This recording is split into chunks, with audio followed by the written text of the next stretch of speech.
Hi friends, welcome back to Hima's kitchen. ఈరోజు recipe వచ్చేసి lemon rice. మీరు నా ఛానల్ని ఎవరైనా సబ్స్క్రైబ్ చేసుకోకపోతే please do like, share and subscribe. రెసిపీలోకి వెళ్ళిపోదామా? ఫస్ట్ అయితే స్టవ్ వెలిగించుకొని ఒక బౌల్ పెట్టేసుకోవాలి. దాంట్లో 2 గంటలు నూనె వేసుకోవాలి. తర్వాత తాలింపు గింజలు కొన్ని వేసుకుందాం.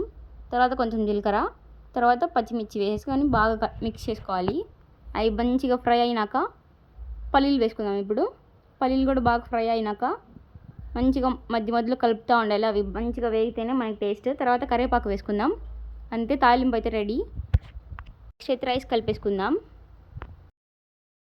బాయిల్ చేసుకున్న రైస్ని వేసుకుంటున్నాను ఒక బౌల్లో. మనకు కావాల్సినంత రైస్ ఎంత అయితే కావాలో అంతే వేసుకుందాం.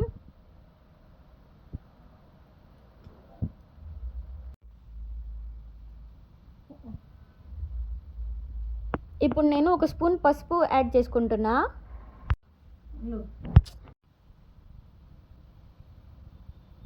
నేను కొంచెం ఎక్కువ క్వాంటిటీ తీసుకున్న రైస్, అందుకని చెప్పి మళ్ళీ ఇంకొక స్పూన్ యాడ్ చేసుకున్నా. ఇప్పుడు కొంచెం కొత్తిమీర వేసుకుంటున్నాను. ఇప్పుడు మంచిగా మొత్తం అన్నం కలిసేలాగా కలుపుకోవాలి. రైస్ మొత్తము ఎల్లోగా అయిపోవాలన్నమాట. వైట్ రైస్ మొత్తం ఎల్లో కలర్గా చేంజ్ అయ్యే వరకు కలుపుకోవాలి మంచిగా.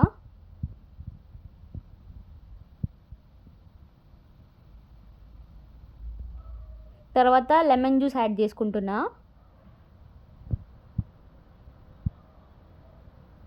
ఇప్పుడు లెమన్ జ్యూస్ వేసుకున్నాం కదా, దాన్ని కూడా మంచిగా రైస్ మొత్తానికి కలిసేలాగా మొత్తం నీట్గా కలుపుకోవాలి.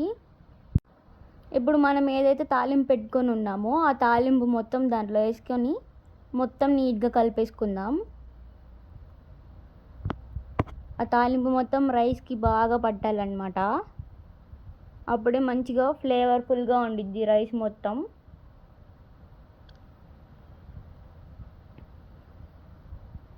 సో ఇప్పుడైతే మనం ఒక ప్లేట్లోకి తీసుకొని సర్వ్ చేసుకుందాం. సో మన నిమ్మకాయ పులిహోర అయితే రెడీ అయిపోయింది.